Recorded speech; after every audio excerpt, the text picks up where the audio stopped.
Hello everybody, welcome to Retail Rundown, where I quickly go over the newest soloable board games to hit the retail market, at least where I live in the United States. If I miss a release you feel deserves attention, please mention it in the comments below. First up is Kingdom Crossing. I recently made a full solo playthrough of Kingdom Crossing, so please go check out that video. This is a medium-weight worker placement game, but it's a specific type of worker placement that I call worker movement.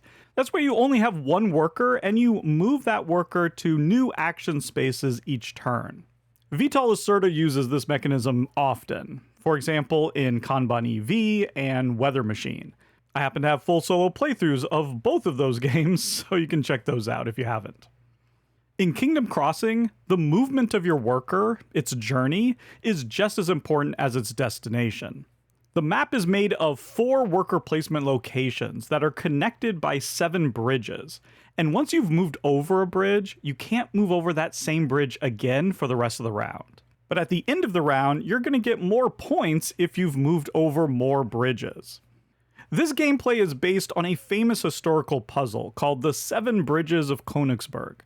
The question is, given this specific map, is it possible to trace a route where you cross each bridge once and only once? Turns out the answer is no, it's impossible. The solution to this puzzle in the 1700s led to the branch of mathematics known as graph theory. Kingdom Crossing is a great production, with cute, colorful artwork and nice wooden tokens and meeples. It isn't overly complex, and yet it feels meaty, requiring deep, long-term planning. My only concern is whether there's enough variability from game to game to keep it coming back to the table. Next is World Order, a game that seeks to simulate international relations from a specific decade, the 2010s.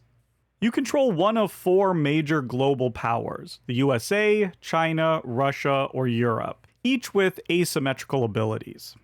To spread your influence across the world, you'll need to use diplomacy, economic and military strength, and regional alliances.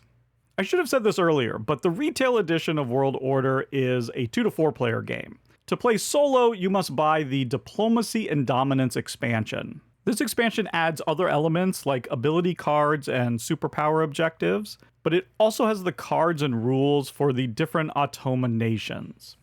I believe the crowdfunded version, which is called the Extended Edition, came with all the expansion stuff as well as a bigger box and special plastic inserts. World Order is from the same design team as Hegemony, which sounds like a fascinating game, at least when played multiplayer.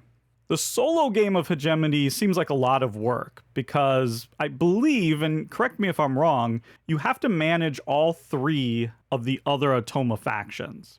In World Order, on the other hand, you can play with any number of Automa opponents. So that means you could just go 1v1. I really like the sound of that. I'm very, very interested in this one.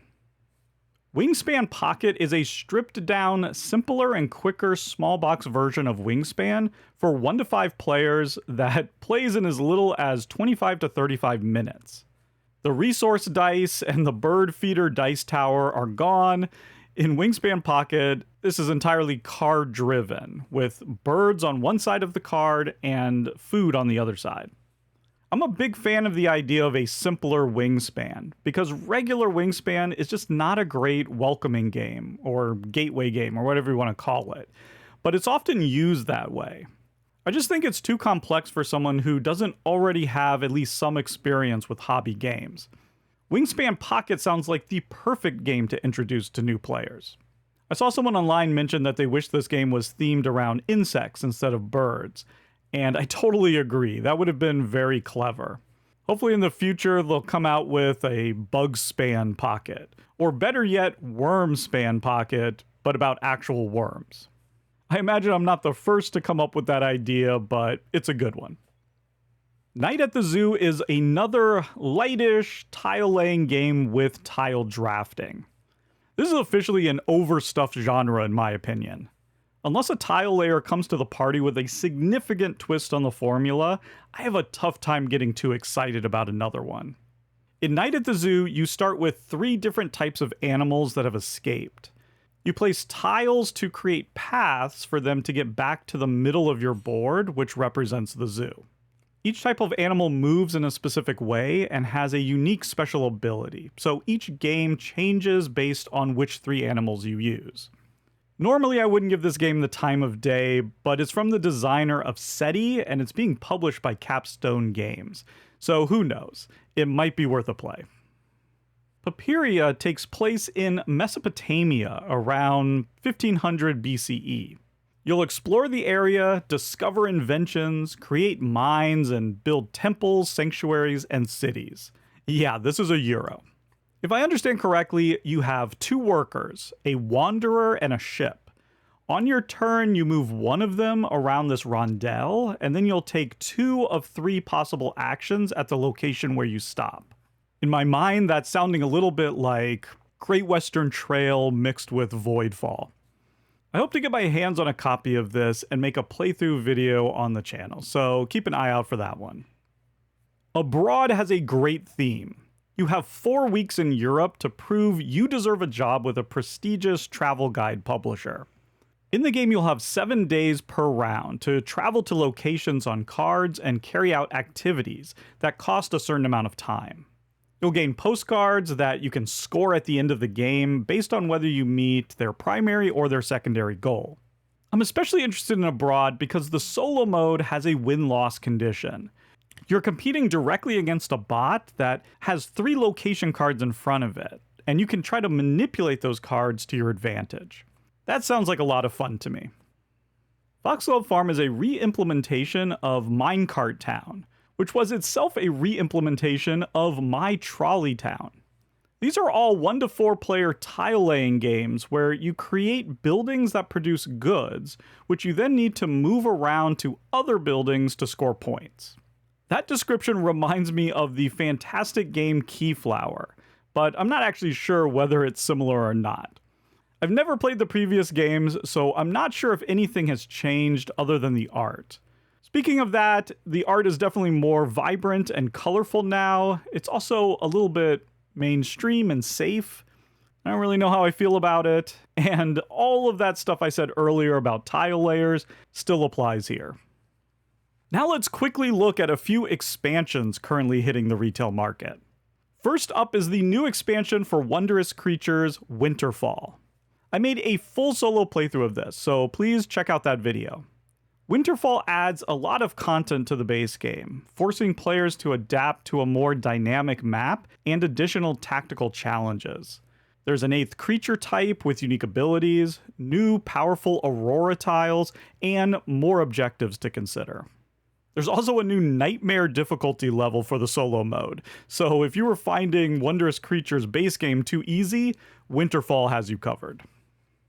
I recently played Star Trek Captain's Chair on the channel, so go check out that playthrough. If you played the base game and thought, where is Captain Kirk and some of the other captains? Well, have no fear. In the To Boldly Go standalone expansion, you get to play as James T. Kirk, as well as Khan and various other captains from Discovery and the cartoon Upper Decks.